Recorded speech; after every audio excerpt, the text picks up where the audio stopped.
Welcome to Male Fuzz Movie News, which I am broadcasting live on YouTube on this here Friday night. So, welcome. I'm going to talk about a big new trailer from the week. I've got news split into sci-fi movie news, some horror movie news, and then just some general stuff, some action, franchise, whatever, kind of mixed in. And at the end of the show, we'll look at what the last weekend's box office was like, and maybe make some predictions for next week.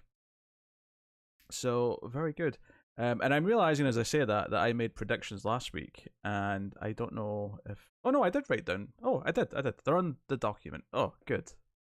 I know what I guessed last week, so I can actually see what my results were. Very good. Okay, so let's get into things. So yeah, I'll just start off with the one trailer that seemed worth bringing up. There was also a trailer for Equalizer 3, but I've only seen the first one, so it felt weird to even try and talk about the third movie trailer. But there was a trailer for the new Hunger Games movie that's coming out later this year. Hunger Games, Songbirds and Snakes, or something to that effect. Honestly, my thoughts on this are just that Hunger Games was always obviously a young adult series. It was always something that appealed to teenagers. It was always kind of in that realm. But I don't know if it's because Jennifer Lawrence is just more of a star, or because there was some more talent behind the camera for those first at least couple of movies. But it felt like it kind of, punched above its weight a little bit. This new trailer looks extremely young adult. It looks like one of the Divergent movies, or was it Maze Runner, or just one of those. It had that kind of vibe. You've got these two young leads who look like they're right off the CW. It feels like it's going further into its target demographic, which is probably maybe a good idea for them. I don't know if it'll be as big a hit though. I'm also getting kind of vibes that kind of in the same way when they tried to do a Bourne movie without Matt Damon, and they did, and Jeremy Renner obviously is a good actor. I like him in things, but when they did the Bourne Legacy, it just kind of felt like this weird side movie that, I don't think it did terribly, but it didn't do what the others did, and it wasn't as exciting, and it felt like a weird offshoot. I think this is exactly what this feels like to me from an outside perspective, because I have very little interest in it. In fact, when the trailer hit, Tara sent it to me and said, do we have to watch all the Hunger Games movies like we're doing with the Transformers movies? And I watched the trailer for this and went, no. We can pretend this doesn't exist, because I don't think there's any value in us looking at that. So anywho, that is, I mean, I don't really have anything to say about the actual contents of the trailer. It looked like the same world. I think it's a prequel. It's the setup of the first ever Hunger Games, but it's, they've got a couple of the supporting actors back. I think Stanley Tucci's back, but that's basically it. Like, I have very little to say about the actual setup or story of it. I really could not care less. But hey, anywho, that's the Hunger Games trailer. So yes, welcome, and I'm seeing some chat filter in here. Welcome, everyone. So moving on, we go straight into the sort of sci-fi movie news for the week, and some interesting stuff here. Now, admittedly, this first thing's not really got any news with it, but it would have been weird for me not to mention that it was Alien Day this week, and we actually did get a tease of a future Alien project that is currently shooting. And that is the movie that Fede Alvarez is making. He, of course, did Evil Dead 2013 and Don't Breathe. I love Evil Dead 2013. I quite enjoyed Don't Breathe. I don't think it was as good as Evil Dead, but it was still a really solid movie. He, tweeted out a photo of a face hugger on like the clapper board, or the slate, depending on what you like to call it. Just saying Happy Alien Day, but it was clearly in a set. It was clearly in what looked like, the tunnels in a ship from like Aliens or something like that. It had that kind of vibe to it. So really excited for that, because I like the director, and it's, the last couple of Alien movies were really depressing. Like, I really wanted to love both of them, and they were both soul-crushing experiences. And we got a new Predator movie last year. It's time we got a new Alien project in my adult life. Because, keep in mind, Alien Resurrection, which not everyone even likes, that came out when I was 8. So I would really like an Alien movie in my, just my adult life that I can enjoy and be happy that I got and feel like I got something out of it. So, hey ho, that's my feelings on it. But anyway, so I was excited to see this, and just a reminder that this movie is going to be about younger characters. It's not going to be like the Colonial Marines or anything like that. Which, obviously having a group of college-aged or teenagers in your sort of monster movie isn't that unique in a wide sense. It's actually new for Alien. Like, the Alien franchise has never done that. It's always been, and to be fair, it's always been different. Alien 1 was the truckers in space. It was these people just hauling stuff across the galaxy. Aliens was the Colonial Marines. Alien 3 was prisoners. Alien Resurrection is military and space pirates. Scientists in Prometheus. And then Covenant, I guess they were still scientists again. I don't know. I really try to forget that movie. But, teenagers is interesting. Or close to teenager. I didn't say teenage, it just says young. To be fair, it just says young. That could just mean like 22. But I'm extrapolating a little bit. Anyway, I'm excited. I want to be excited for this. I want a good Alien movie.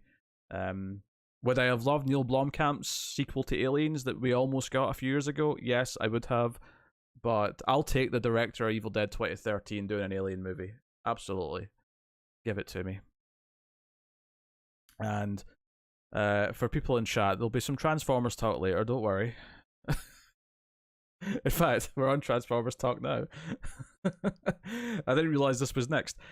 So yeah, there was an announcement. So CinemaCon's going on, and I want to mention here actually that there's a lot of things that were brought up at CinemaCon that I'm not bringing up in the news, because not a lot of them actually came with news. It was just they showed CinemaCon, like the audience, a clip or a trailer, but it's not actually been released online, so we can't really talk about it. It's just kind of, there's like a description of some footage, and I don't want to talk about a description of a trailer.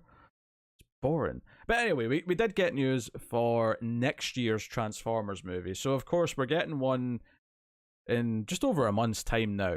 We're getting Rise of the Beasts. In fact, there was a new trailer for that this week as well, which I even forgot to mention earlier. It looks like a Transformers movie that's probably better than the Michael Bay ones, but will it be as good as Bumblebee? Which I don't even hold in that high a regard, but or can it match that? Can it be better than that? I don't know. It comes from the director of Creed 2, so whatever that means to you personally, take it in. But the story that we've got just now is for next year's film, which I did like. We knew this was coming. We knew there was a movie coming next year that was a prequel. So we have more of a thing here. So we have a cast list, and we also have more of an idea of what it is. So it's called Transformers 1 written out. But it's Transformers 1, and it's a prequel that they're calling animated, which, we always knew it was going to be set in Cybertron, which effectively meant even if it was going for, photoreal CG, it would still technically be animated, right? Technically, it's in the same way that people will say Avatar is mostly just an animated movie, and it kind of is technically. There is some live action, obviously, but they're actually referring to this as animated, so I don't even know what that means. Like, they're not specifying, is this 3D CGI, is this 2D like animation, is this like some sort of like cell shading, or is it just CG like the movies, but it's just all CG, so therefore we're calling it animated? They don't actually tell us. But we do have a cast list for it. We have Chris Hemsworth as a young Optimus Prime. It's a bit weird. We're so used to Cullen as the voice, but we have Megatron, which is Brian Tyree Henry. We have Scarlett Johansson is Elita? Not Alita, Elita. So that's with an E. Keegan-Michael Key as Bumblebee. John Hamm as Sentinel Prime. and Lawrence Fishburne as Alpha Trion. So, you know, I don't really have much to say on this cast list. I think swapping out the voice of Optimus Prime does feel like a bold move. But it definitely feels like this is more of a spin-off rather than like a main movie now, because they're designating it as an animated movie, and they're saying, you know, we've got all these different voice actors in it versus the typical ones. So I'm being told in chat that it's Trion, not Trion. Sorry, I didn't really watch much Transformers as a kid. That might be obvious. Although I don't know if I should trust you, because you just said that you like Sam Witwicky, which is almost, I'm tempted to ban you from the chat, quite frankly, for such a statement. But yes, there we go. So that is Transformers news. Everyone, be excited. So next up, we have more sci-fi news. We got Joel Kinnaman has been cast in a film called They Found Us, an alien abduction thriller directed by AGC Studios. To be directed by AG Studios and Temple Hill by Oscar-nominated filmmaker Neil Blomkamp. Hey, I just mentioned Neil Blomkamp like 5 minutes ago. This is going to head into production in Australia later this year. So yeah, Neil Blomkamp's doing a sci-fi movie again. I'm excited about that. And obviously, not everyone really likes anything he did after District 9. I think there's things to like in both Elysium and Chappie, even if they're not great movies. But I am happy that he's doing more sci-fi. So, very good. So, it's going to be financed by Stuart Ford's fast-growing independent content studio, AGC, and it's based on an original screenplay by Jeremy Slater, whose credits include Moon Knight, Fantastic Four, and The Exorcist. Huh? Which Fantastic Four? I mean, they're both bad, but which one? Or is it the new one that's not come out yet? And The Exorcist, what, is that the new one that's coming out? Or, because this doesn't strike me as someone who's been around since the 70s. So, I don't this is a weird list of properties. Anyway, it's going to follow a father, played by Joel Kinnaman, and his daughter Kaylee, as they undertake a camping trip in the Utah wilderness. I said that weird. Wilderness. To heal their broken relationship. After being attacked by a hostile extraterrestrial life form, their lives, not just their relationship, wind up at stake as they fight with a humanoid beast to stop their abduction to an unknown and terrifying alien world. You know what? I'm down for giving it a try. Come on, Blomkamp. I believe in you. I believe you can make another great movie. I want you to. So, yeah. Chappie's my guilty pleasure. I'm reading in chat. I actually kind of like Chappie. Everyone hated it, but I kind of liked it. I liked it more than Elysium, anyway, at the very least. So, but I want this to be good. They Found Us. Please find your mojo again, Neil. Please do. Next up, we have White Lotus Season 2 breakout actor Beatrice Garano. I'm probably butchering the pronunciation of that. Has been cast opposite Henry Golding from Crazy Rich Asians in a sci-fi romance film called Daniela Forever. So this will be making her English language debut, or movie debut specifically. Production's due to start next month in Madrid, and it's coming from Spanish director Nacho Vigalondo, who worked on Colossal, which I actually kind of liked. If that's the movie I'm thinking it is, with Anne Hathaway, with the kaiju, I quite enjoyed that movie. Struggling to come to terms with the sudden death of his girlfriend in an accident 6 months prior, Golding will play a man who signs up for a sleep trial that allows him to reconstruct his life with her through the use of lucid dreams. Sounds interesting. It sounds a little Eternal Sunshine. I'm getting a little bit of that vibe, but less about a breakup and more about a death. But that's kind of the vibe I'm getting from that. So I'm interested. I mean, loosely. I mean, I don't know if I'm not saying I've got the hype flag in it, but I'm intrigued. So Henry Golding is annoyingly handsome, I'm being informed in chat. I don't annoyingly handsome. So he's too handsome, and it's annoying. Okay, very odd.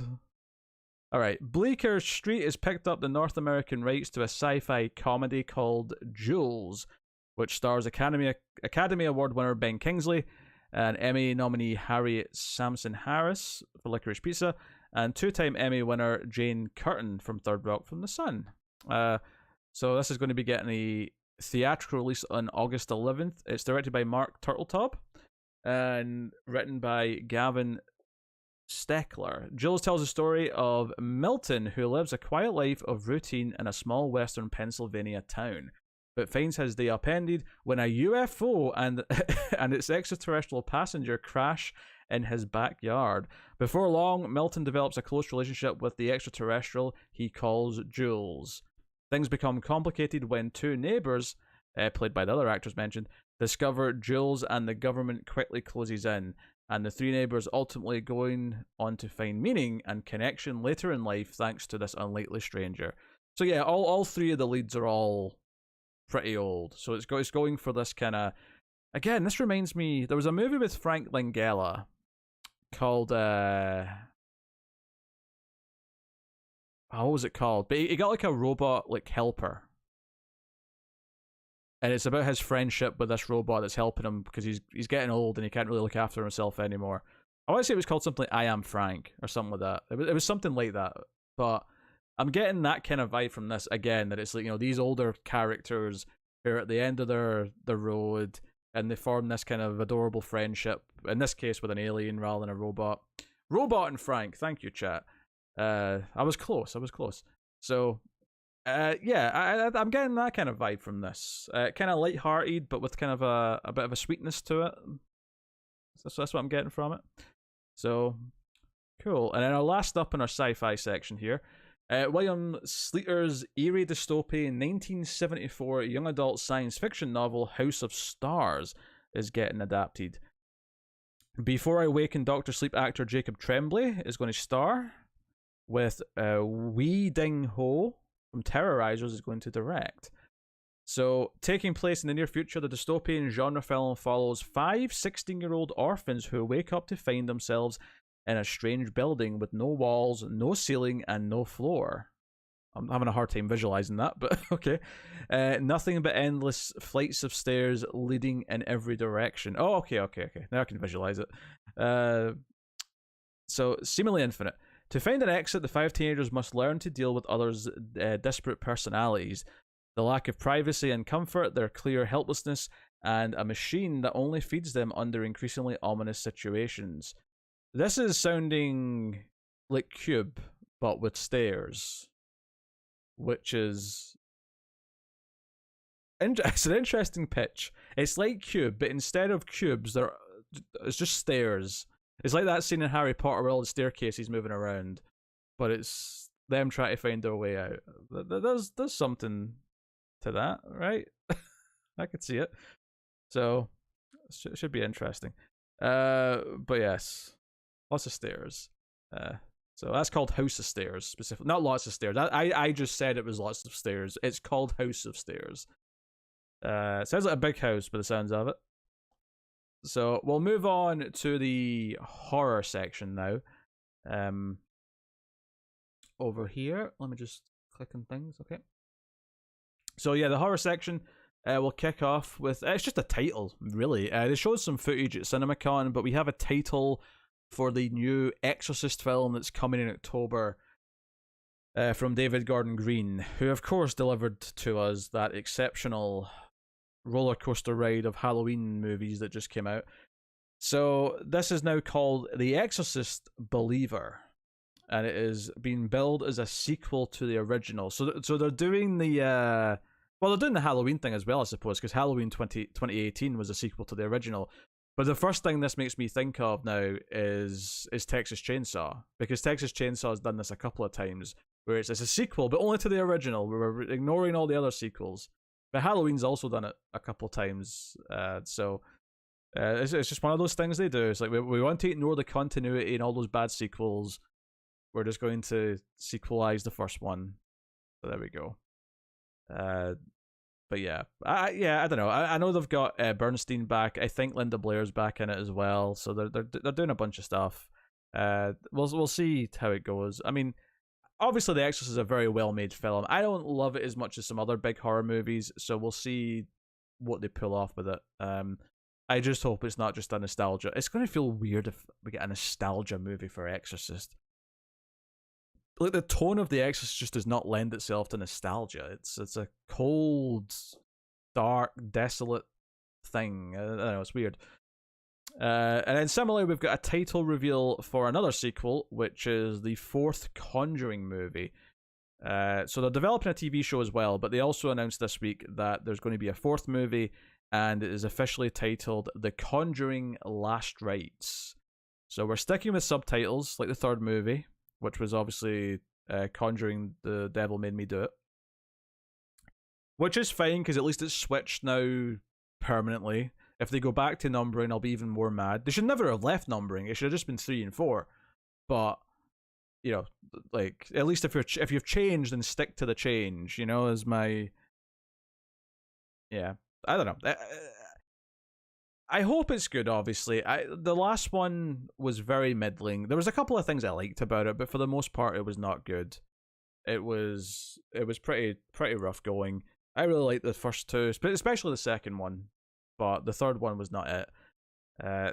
I think with Juan not being the one who's in charge of them anymore, he's producing from a distance. He's not actually directing anything now. They just, you know, the talent's not there. They end up just feeling like some of the crappy spin-offs. So let's go. Next up, what do we have here? Jane Widdop from Yellow Jackets, Joel McHale from Community, and Justin Long from Barbarian. I love that he's from Barbarian now, because I feel like you think of him from a lot of different things, but that's the last big thing he was in, I suppose. They've all been cast in an under-the-radar slasher horror movie, which is currently in post-production, so it's probably coming out later this year. And this is a good title. You know, we've been talking about titles here. This is a good title. The title of this horror movie is It's a Wonderful Knife. That's gold. That's just gold. It's coming from writer Michael Kennedy, who wrote Freaky, and director Tyler McIntyre, who directed Tragedy Girls. Which is an interesting combo, because I didn't love Freaky. I thought the concept was great, but I didn't like it as much as Happy Death Day, which was that director's other movie. But there was definitely some ideas in there that I liked. And then Tragedy Girls, I thought was alright as well. Like, it wasn't great, but there was definitely things I liked about it. So this is an interesting pairing. Maybe they can do something. So this is actually a Christmas slasher movie. So I would highly predict that this is going to come out in December or maybe late November. So yeah, I do love a pun title. Of course I do. That's a great title. So, and it makes sense. It's Christmas. So the whole pun, you know, That's a Wonderful Life is a Christmas thing. So it makes sense. Here's the description.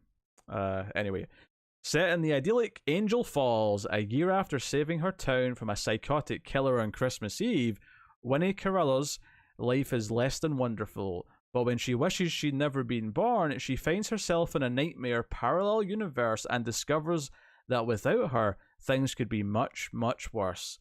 Now the killer is back, and she must team up with the town misfit to identify the killer and get back to her own reality. I mean, this is a great concept. I mean, I do think the character is a bit dumb, because doing that I wish I was never born, admittedly, she probably didn't know when she said that it was going to actually happen. But assuming she did, like, she literally stopped a serial killer. She knows that one thing at the very least would have been undone. It's a bit of a dick move in a lot of ways. Did she forget she stopped a serial killer? So I'm going to assume she didn't know that she was getting a wish. And it was more of just a statement. You know, just something she put out there. It sounds like a fun premise, though. Sounds like a fun premise. It definitely sounds like something that would make a nice double feature with Happy Death Day, by the sounds of it. So, I'm liking the sound of it. Got a good title. It's got some talent behind it that aren't proven, but they're definitely not bad talent, and I could definitely see them, you know, if they nail the concept of this, I could be really into it. And then last up in the horror section, we have just a bit of updated casting for Speak No Evil. So Blumhouse are remaking the movie. We heard about this last week with James McAvoy. They've added Mackenzie Davis to the cast. And it's coming out on August 9th, 2024. So just a quick bit of casting update. So there we go. That is it. So next up, we just started some more general stuff now out of the horror and sci-fi. We have a new Street Fighter movie in development. In fact, we have a duo of Australian twin brother filmmakers who their breakout film Talk to Me, which is a horror movie, is getting some buzz. But they're Danny and Michael Philippou. I'm probably butchering the last name there. But they are in final negotiations to direct Legendary's live-action Street Fighter film based on the video game series. Funny that we just did Street Fighter in the last few weeks on Collector's Cut. We did the 1994 movie. We also did the 2009 movie as the bonus episode on Patreon. So it's kind of funny how that we've got a new Street Fighter movie in development. We'll just have to do more video game movies when this is coming out, I suppose. But this, I mean, Last of Us did very well, got a lot of critical acclaim. Mario's making a boatload of money. There's going to be more video game adaptations. This is not surprising. Street Fighter is a big name. It's a good title as well. It sounds good. Street Fighter, it just sounds good to say. It looks cool in a poster. So maybe they make a good movie out of it. I don't know. We'll see. But yeah. Next up, the Gladiator sequel has added 2 people to its cast. So notably, Connie Nielsen, sorry, I should say, is close to a deal to return. She was obviously the female lead in the original Gladiator, so she'll be back. We also have Joseph Quinn in negotiations to play Emperor Caracalla, or Caracalla maybe. So this is the one that's got Lucius as the main character, I think. We also have Denzel Washington and Barry Cohen already on board, and Ridley Scott is returning to direct it. So Gladiator 2 is a go. They're gearing up for it. So look forward to it. Yeah, I mean, I don't know what to expect. I mean, Ridley Scott, like, he's proven every time I think he's done and he only makes bad movies now, he then proves me with a great movie. You know, I thought, oh, he's done, he can't make a good movie anymore, and then he made The Martian, and I'm like, oh, he can still do a great movie. And it's just further refined my opinion that Ridley Scott is a great visual director, and as long as you hand him a good script, he will go and turn it into a good movie. But he doesn't necessarily do that well at picking out the scripts, so he ends up with a lot of shit as well. I've actually not seen his last couple of movies, which both were relatively well liked. House of Gucci and The Last Duel. They're still on my to-do list. They're both really long, so I keep putting them off. I'll get to them at some point, but I hope it's good. I mean, I don't really need a Gladiator sequel. It's a perfect one and done movie. It's a really good movie, but if they're doing it, I hope it's good. But we'll see. Speaking of sequels, though, are you ready for this? Dodgeball 2. Vince Vaughn is going to return to star and produce in his sequel to Dodgeball from 2004. That's right, it is 19 years old. I remember seeing this movie when I was in high school. It's written by Jordan Vandina, and it's in Deli development at 20th Century Studios. This is so weird. So he's the only one on board right now. There's a big ensemble cast though from Dodgeball that could come back potentially if they wanted to, right? The original had Ben Stiller, Christine Taylor, Justin Long, Stephen Root, Alan Tudyk. Like, there's a whole bunch of people in that first movie that they could maybe bring back.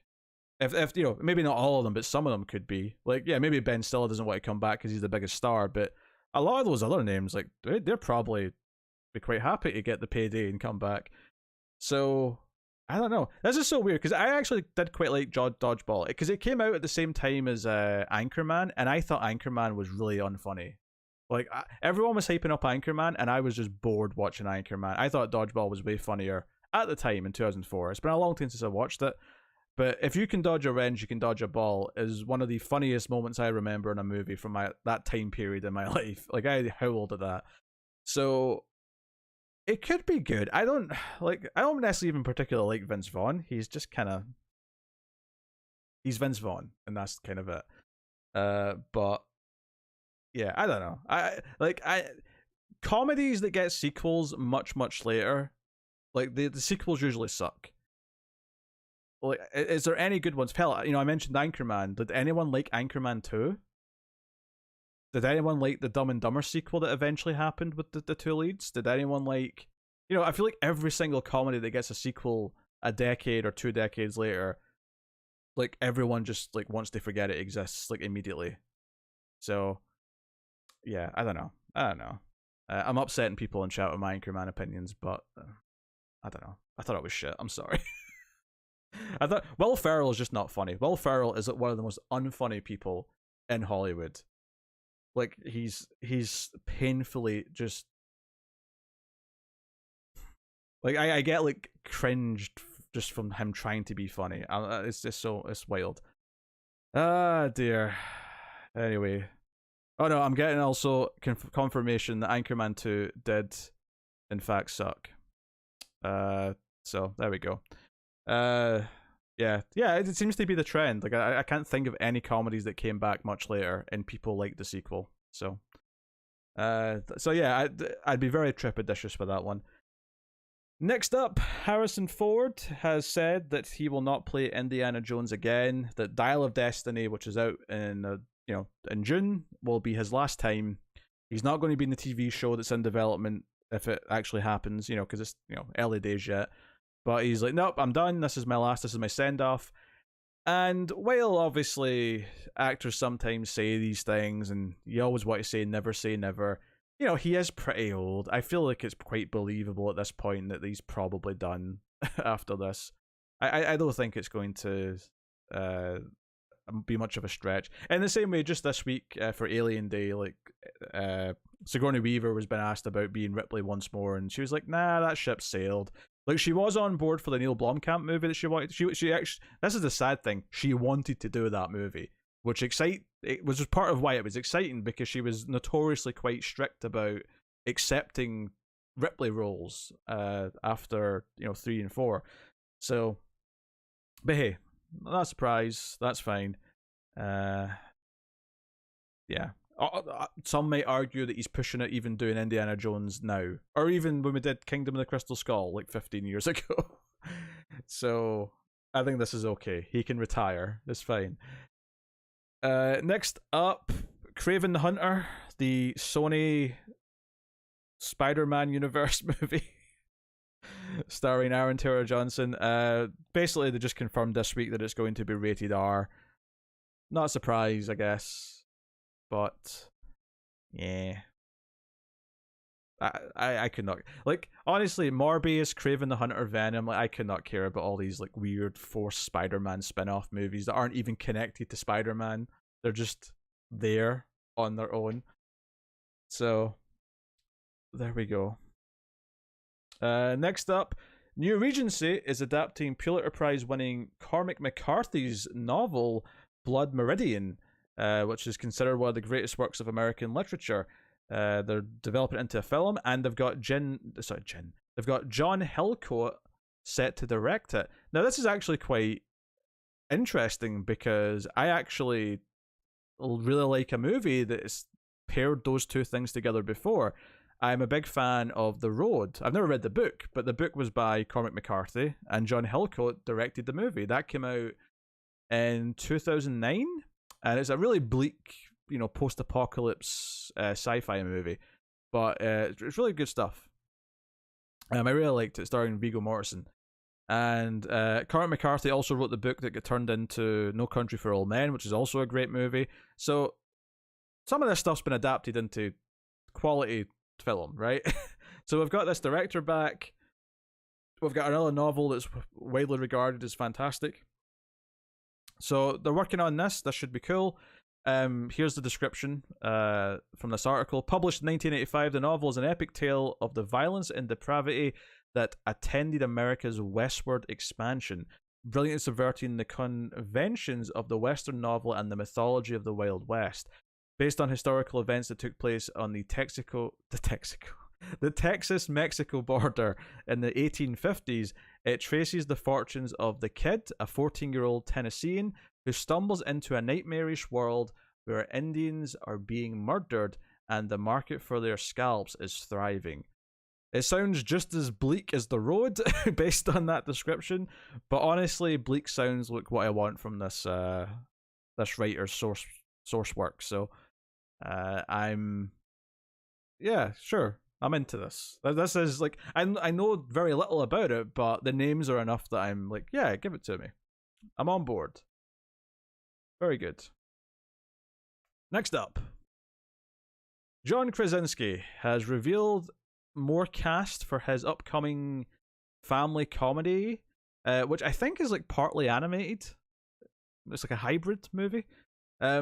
So he was showing off some A Quiet Place Day 1 footage, right, at CinemaCon. Didn't reveal it online, so we can't really talk about that. But he also then revealed this for his other movie, which is called If. Just IF. So the voice cast is including Matt Damon, Jon Stewart, Emily Blunt, Maya Rudolph, Sam Rockwell, Sebastian Maniscalco, Christopher Maloney, Richard Jenkins, Awkwafina, and Vince Vaughn. And they joined the previously announced Krasinski, Ryan Reynolds, Phoebe Waller-Bridge, Kaylee Fleming, Louis Gossett Jr., Fiona Shaw, Alan S. Kim, Steve Carell, and Bobby Moynihan. So it specifically says this new group are voice cast, so if it is a hybrid, I think they're on the animated stuff and then the other ones are in the other parts. Yeah. Details have been kept close to the chest, but the story is based on an original idea of Krasinski about a child's journey to rediscover their imagination. So I'm thinking the imagination stuff is animated and, so interesting. Shocked he was able to get Emily Blunt. That's very funny, Cindy. Very funny. Yes, his wife was game to do something in his movie. I know, it's shocking. Not a lot to go on yet. It is interesting that he's doing this type of movie, given that, he did A Quiet Place. He's kind of, I wouldn't say he's known for horror, but he broke onto the movie directing scene with a horror movie. So it's interesting that he's going with a very different genre for this next thing. So very cool. Liam Neeson is heading back to Frozen Terrain because he is doing the action sequel Ice Road 2, Road to the Sky. To which I say, there was a Ice Road 1? I've never heard of this. I thought I'd heard of all of Liam Neeson's weird action movies. But apparently, there was an Ice Road film. So, apparently the first one was set in Northern Canada. The second one is going to be moving to Nepal. The sequel will see Neeson return as Big Rig, Ice Road driver Mike McCann. Oh, that's an action movie character name if I've ever heard one. Who, honouring his late brother's last wish, travels to Nepal to scatter his ashes in Mount Everest. While on a packed tour bus traversing the deadly 12,000-foot terrain of the infamous Road to the Sky, Mike and his mountain guide encounter a group of Nepalese mercenaries and must fight not only to save themselves, but the busload of innocent travellers, but also the local villagers' homeland. I mean, this sounds wonderful as a dumb action movie, to be honest. I might have to go and seek out the Ice Road. What was the plot of the first one? But I'm into it. And not only is Road to the Sky, obviously does it work because it's going up to Mount Everest, which is, literally going up, but it's also quite an icy, there's a mountain, it's snowy and ice, so it fits with Ice Road. Perfect. That's perfect sequel titling. Perfect. Oh dear. Anyway, moving on.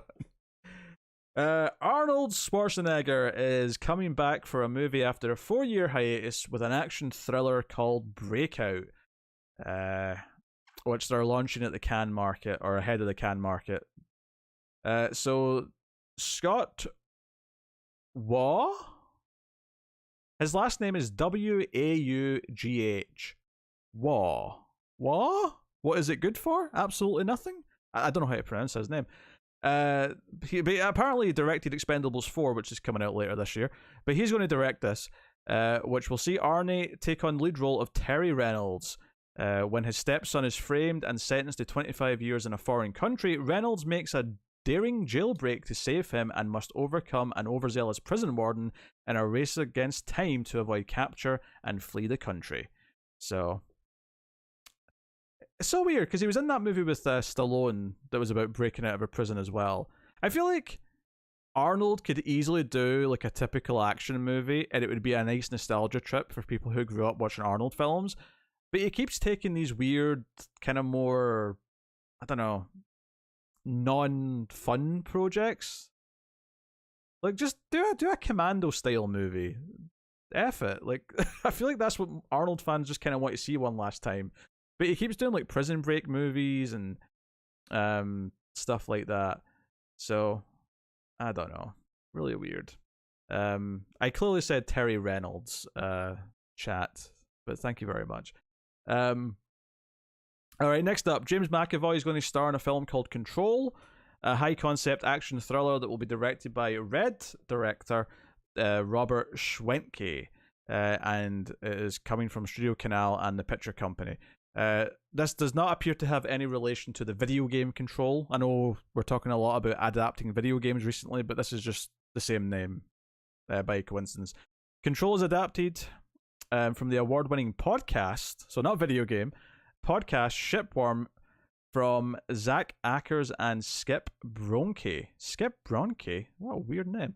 Into a tense, ticking clock thriller revolving around a doctor who awakens one morning with an untraceable device planted in his head. He must follow a mysterious voice's instructions or devastating consequences will unfold. Okay, I mean, the premise sounds fine. Like, it's this idea that someone's been forced to do all these things, and the movie's about, the awkwardness of him being forced to do all these actions, but then ultimately how is he going to, like, trick whoever's doing this to get out of it? That could be a fun action movie. I'm not against the concept, but, hey. A lot of action movies in the news this week, which isn't a bad thing necessarily. And then last up on the regular news here, we got Sam Worthington, who of course was in the Avatar movies, is joining Riz Ahmed and Lily James in a thriller called Relay, which began filming this week in New York and New Jersey. So it's David Mackenzie directing, who directed Hell or High Water, I believe. And it's coming from Thunder Road's Basil Ivancic, who worked on the John Wick franchise.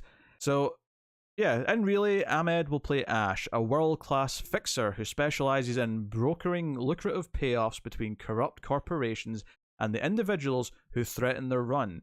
He keeps his identity a secret through meticulous planning and always follows an exacting set of rules. When a message arrives one day from potential client Sarah, needing Tom's protection just to stay alive, the rules start to change. That is such a boring description that gives me nothing. Sam Worthington's not a great actor. He's like, I don't know if he can. I mean, he's not the lead in this. It's Riz Ahmed, who is a much better actor, admittedly. So he might be fine in this. But yeah, I don't know. This is not, it's not singing off the page at me like some of these other concepts are. So that's all right. But yeah, that'll do the regular news portion. So let's have a look at. I mean, as far as review roundups go, there's really only one thing to look at this week, and of course, it is Guardians of the Galaxy Volume 3. There is a romantic comedy called What's Love Got to Do with It, starring Lily James, which, to be fair, is at 74% on Rotten Tomatoes, based on 47 reviews. The consensus seems to be it's a standard romantic comedy, but it's a likable pair of leads, which makes it a bit of a crowd-pleasing love story. Probably, if you're in for that, then you're in for it. But most people probably are not. Guardians of the Galaxy Volume 3 on Rotten Tomatoes, as of right now, is at 80% with 79 reviews, which is relatively good. I don't know if that's particularly higher than recent Marvel movies. I feel like it is. I don't think Ant-Man, Quantumania really did all that hot. Yeah, I think the thing with these Marvel movies now is that it's really hard to, like, I feel like you're into them still or you're not, and I think the reviews almost make it. The reviews are almost irrelevant to a point, but it is interesting that they are mostly skewing a little lower than they did before. This seems to be still obviously relatively strong, and that might be because James Gunn's got a really strong directorial voice. His sense of comedy is sort of singing through these movies quite a bit. That said, despite the fact that the first Guardians was one of my favorite Marvel movies when I was into them, I have very little desire to go see this anytime soon. So, yeah, like Volume 2 was fine. Like, there's things I liked about it, but I definitely did not like it as much as the first one. So I'll probably see this at home at some point, and that'll be it. But for me, this will be just wrapping up Guardians rather than because I want to get back into Marvel movies, because I've not seen the last 2 or 3, and I don't really feel that much motivated to see any of the ones coming up. So that's basically it for the review roundup. So all that leaves is box office. So first of all, let's look at last weekend's box office. Last weekend's box office, I made guesses for Mario, which was its second weekend. No, it was its third weekend, I think. Yeah, and Evil Dead Rise, which was opening last weekend. So I guess 45 million for Mario, and I guess 17 million for Evil Dead Rise. So the results came in as follows. Super Mario did come in at number 1 with a mammoth 59.9 million. So I undershot that still. That is exceptionally good for a third weekend. That percentage drop was only 35% from the previous weekend. That is very good. Like, that is shockingly good. So Mario's making a lot of money. It's a shame that I actually think it's a really bland, safe movie, and those are the ones that make a lot of money, which is a shame. But not everyone's going to agree with me on that. It's currently sitting at 895 million worldwide, according to Box Office Mojo. I think it's actually technically already over 900. It's just that Box Office Mojo takes like an extra day to update because it gets its sources from whatever, right? But I think there's articles already saying it's over 900 million. So it's definitely going to go over the billion. We'll see where it gets to. Number 2 was Evil Dead Rise. And this also did a little bit better than I predicted. I said 17 million, and part of me was worried that it wouldn't even hit that. It actually did quite well. It got 24 million domestically in its opening weekend. That is a very strong opening for a horror movie. I think they'll be quite pleased with that, on all honesty. I think it did over 40 million worldwide in its opening weekend. So, for a low-budget horror film, that is quite a nice start. It's got quite good positive word of mouth. People are seem to be enjoying it. So I suspect it might have a decent second weekend. Probably not a huge second weekend, but it might be over 10 million again, which I think is cool. So, yeah, we'll see. We'll see how that goes. So, running out the rest of the top 10 for last weekend, we have... Actually, let me just check what the current worldwide is for Evil Dead. I should always do that for the big ones. Yeah, Evil Dead Rise worldwide right now is at 48 million, which again is very good for a movie of its size. Excellent stuff. Smile Can Kiss My Ass. Smile made 200 million. It can piss off is what it can. Again, proof that audiences have no taste. Number 3 is The Covenant with 6.3 million. Number 4 was John Wick Chapter 4, which dropped 1 place and is at 5.8 million last weekend. Number 5 was Dungeons & Dragons Honor Among Thieves with 5.5 million in its 4th weekend. That's at 179 million worldwide as of right now. That's definitely a bit on the lower side. I think they wanted a bigger, worldwide take. They were probably hoping for like 300 to 400 million like total for that. And I don't think it's going to get up there now. Might scrape to like 250 at this point.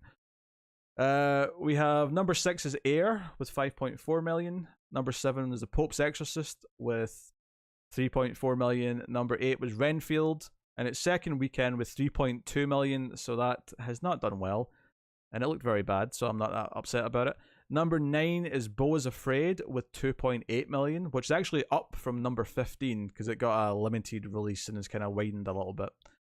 And then number 10 was Suzume with 1.6 million. So that was the top 10 from last weekend. So very good. Yeah. So yeah, I mean, looking at what's coming out this weekend, 28th. What we have, Sisu, which I know has got a little bit of buzz, which is cool. Is there any other big releases?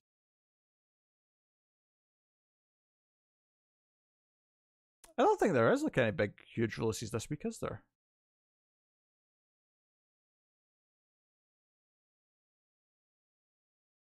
No, they're re-releasing Return of the Jedi for its anniversary. But yeah, not a lot of big releases this weekend. So I mean, as far as guessing goes, then it's probably just Evil Dead and Mario again.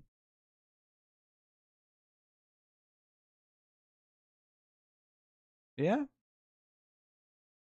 yeah, looks like it. For some, I assumed Guardians was coming out this weekend, but I guess the review just left it early. Yeah, it's not until next weekend. Okay.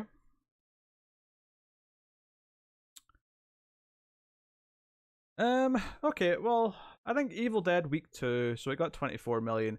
I'm going to guess 12 million for week 2 of Evil Dead Rise. I think that would be a good second weekend. I feel, more confident in it. Mario got 59.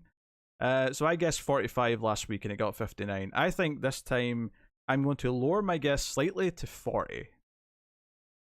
Actually, no, I'm going to say 37. I'm going to say 37 million for Mario's third weekend. So there you go. That's my guesses. Is that 40 years for Return of the Jedi? It will be, yeah, because it's 1983 to now. So 40 years. 40 years for that movie. So yeah. There's some interesting news this week. I think there was some interesting concepts in there that I think have potential. I hope the Blomkamp movie's good. A couple of the sci-fi projects sound nice. Hopefully they work out and they're good in the end. So no, that'll pretty much do it for this week's movie news. Hopefully you've enjoyed my ramblings this week, and hopefully I will see you next week for another batch of weekly movie news. But that is going to be me. Of course, I suppose I should wrap up by telling you what's coming. So tomorrow, at the time of this recording and broadcast, you'll be getting Collector's Cut with the final video game movie of the season, which is Uncharted. So look forward to that. This week on Patreon, our newest bonus episode of the Ace went up, which was for Species 3. It was terrible, so if you want to hear me and Tara get a little upset, then you can go check out that if you're a patron. Coming up in the near future, we have the next Transformers sequel, which is Dark of the Moon on Ace. We have our new season on Collector's Cut next week, which is Fast and the Furious, the first 5 movies. The second half will be coming in 2025, when Fast and the Furious 10 Part 2 comes out. So look forward to that. So yeah, but no, so Fast and the Furious will be next week on that. And the next Streams After Midnight, I believe, will not be next week, it'll be the week after, but it'll be Exorcist 2, I think, is the next one. So look forward to that. And I should hopefully have another tier maker video up early next week. I've got a couple in the tank that I've been meaning to get to, so I'll probably have one ready for early to mid next week. So plenty of stuff coming on the movie channel. So look forward. Thank you very much for joining me. You can support all the content and get some bonuses over at patreon.com/MaileFuzzTV. There's bonuses at the $3 tier and $5 tiers every month in terms of extra episodes of things. So go and have a look and see if you're interested. But that is me. So thank you once again for watching or listening. I always appreciate it. Keep watching movies. And it's always nice to have diplomatic immunity.